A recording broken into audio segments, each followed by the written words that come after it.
kali ini kita akan mempelajari tentang studi Islam, tentang metodologi studi hadis. Hadis merupakan salah satu sumber hukum Islam yang dijadikan landasan utama oleh pemeluk Islam dalam menjalani kehidupan. Tentu saja selain Al-Quran sebagai sumber hukum Islam yang pertama. Setiap persoalan yang muncul di lingkungan individu maupun masyarakat muslim harus merujuk pada sistem hukum yang ada pada kedua sumber hukum utama tersebut. Yang pertama ada Al-Quran, yang kedua adalah Al-Hadis. Pengertian hadis. Menurut ahli hadis, seluruh perkataan, perbuatan, dan hal ihwal tentang Nabi Muhammad SAW, sedangkan menurut yang lainnya adalah segala sesuatu yang bersumber dari Nabi, baik berupa perkataan, perbuatan, maupun ketetapannya. Sedangkan hadis menurut ulama usul yaitu semua perkataan, perbuatan, dan takrir Nabi Muhammad SAW yang berkaitan dengan hukum syar'i dan ketetapannya. Fungsi dan posisi hadis dalam Islam. Hadis dalam Islam merupakan sumber ajaran yang kedua setelah Al-Quran. Sebagaimana yang dijelaskan dalam Al-Quran, Ya ayyuhalladzina amanu ati'allaha wa ati'ur rasul wa ulil amri minkum fa in tanaza'tum fi syai'in farudduhu ila Allahi wa rasuli in kuntum tu'minuna billahi wa yawmil akhir dzalika khair wa ahsanu ta'wila. Yang artinya, hai orang-orang yang beriman, taatilah Allah dan taatilah Rasulnya dan ulil amri di antara kamu. Kemudian jika kamu berlainan pendapat tentang sesuatu, maka kembalikanlah ia kepada Allah atau Al-Quran dan Rasul atau sunnahnya jika kamu benar-benar beriman kepada Allah dan hari kemudian. Yang demikian itu lebih utama bagimu dan lebih baik akibatnya. Surat An-Nisa ayat 59.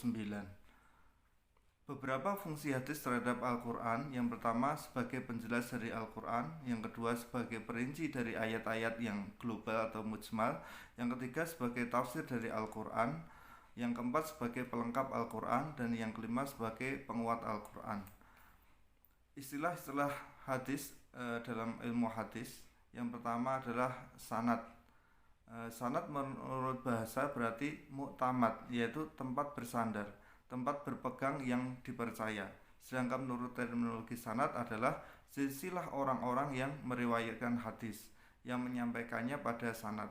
Ada juga ulama yang mendefinisikan sanad sebagai silsilah para perawi yang menukilkan hadis dari sumbernya yang pertama. Kemudian yang kedua matan. Matan menurut bahasa berarti sesuatu yang menjorok keluar atau sesuatu yang nampak atau sesuatu yang keras dan tinggi atau terangkat dari bumi. Dan menurut istilah matan berarti lafaz-lafaz hadis yang di dalamnya mengandung makna. Dengan kata lain, matan adalah materi hadis atau lafal hadis itu sendiri. Yang ketiga adalah rawi. Kata rawi atau al-rawi berarti orang yang meriwayatkan atau memberitakan hadis atau nakil al-hadis. Definisi lain mengatakan bahwa rawi adalah orang yang menerima hadis kemudian menghimpunnya dalam satu kitab tadwin. Dengan kata lain, seorang rawi adalah mudawwin yang membukukan hadis. Misalnya Sahih Bukhari berarti perawinya Imam Bukhari, seperti itu. Pendekatan pokok dalam studi hadis. Dalam mempelajari hadis dibutuhkan pengetahuan tentang ilmu-ilmu yang berhubungan dengan seluk-beluk hadis. Ilmu-ilmu ini muncul seiring dengan berjalannya waktu, terutama pada masa klasik hingga kini. Ilmu-ilmu tersebut tepat digunakan dan terus berkembang. Ilmu-ilmu tersebut diantaranya yang pertama tahammul hadis. Ilmu ini menjelaskan tentang cara-cara yang ditempuh oleh para sahabat Rasulullah SAW dalam menerima hadis dari Rasulullah, sekaligus cara menyampaikan kepada sahabat yang lain. Berikut ini metode yang digunakan, metode al-sima, metode al-qiraah, metode al-ijaz, metode al-munawalah, metode mukatabah, metode iklam, metode al-wasiyah, dan metode al-wijadah. Yang kedua adalah ilmu tarikh al-ruwat, yaitu ilmu yang bertujuan memahami para perawi hadis dari aspek yang berhubungan dengan periwayatan. Ilmu ini menjelaskan tentang keadaan rawi dari lahir hingga wafat dan peristiwa-peristiwa penting dalam kehidupannya dan pemikiran-pemikirannya.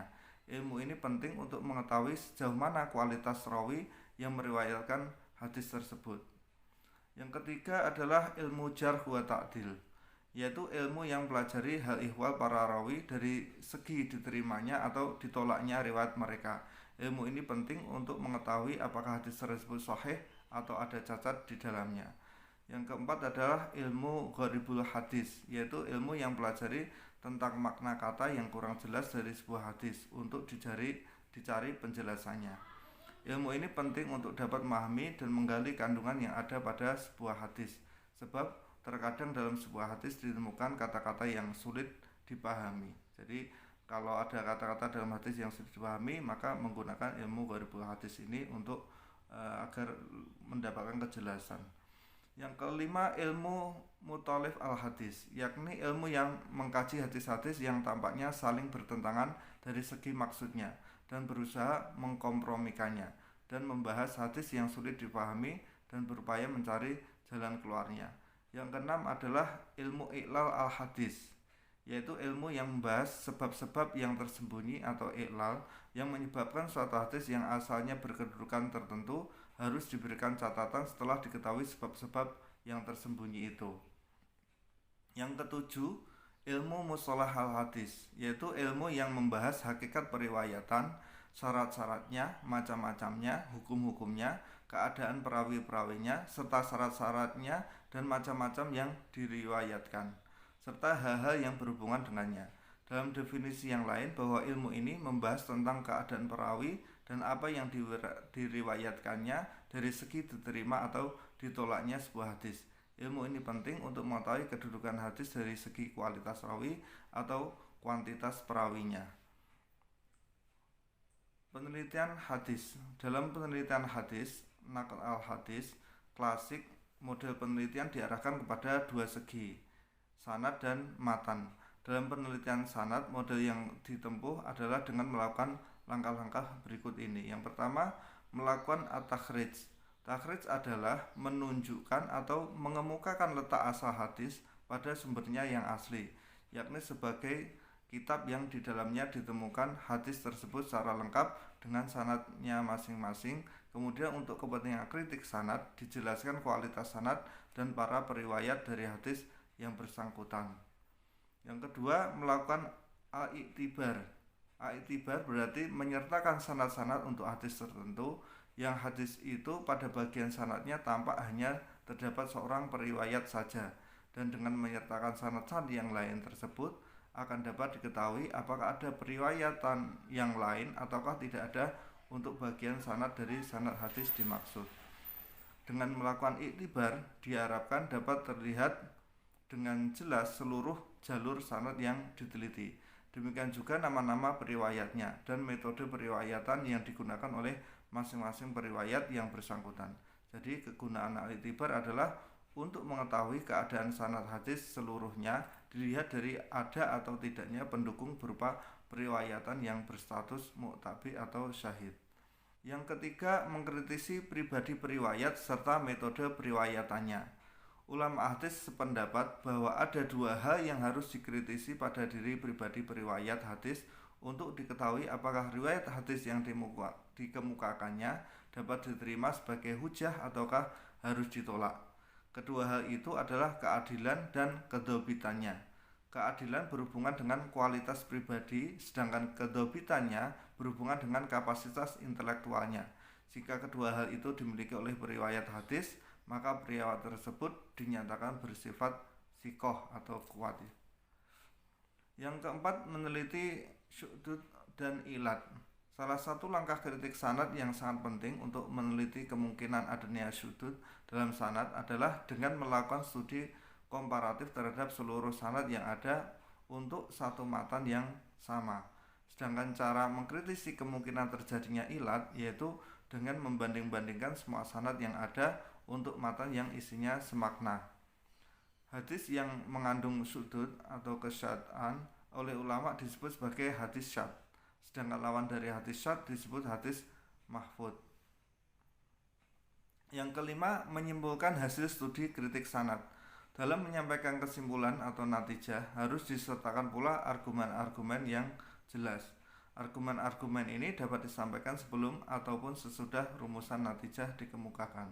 Isi natijah untuk hadis yang dilihat dari segi jumlah riwayatnya mungkin berupa pernyataan bahwa hadis yang bersangkutan berstatus mutawatir, dan jika tidak demikian maka hadis tersebut berstatus ahad atau satu. Untuk hasil penelitian hadis ahad, maka natijahnya mungkin berisi pernyataan bahwa hadis yang bersangkutan berkualitas sahih atau hasan atau doif sesuai dengan apa yang diteliti. Jika diperlukan, pernyataan kualitas tersebut disertai dengan macamnya, misalnya dengan mengemukakan bahwa hadis yang dikritisi berkualitas sahih li ghairihi atau hasan li ghairihi. Mungkin itu saja yang dapat saya sampaikan. Terima kasih telah menyimak video saya. Jangan lupa like dan subscribe agar saya lebih bersemangat lagi dalam membuat materi dan video. Kurang lebihnya mohon maaf. Wassalamualaikum warahmatullahi wabarakatuh.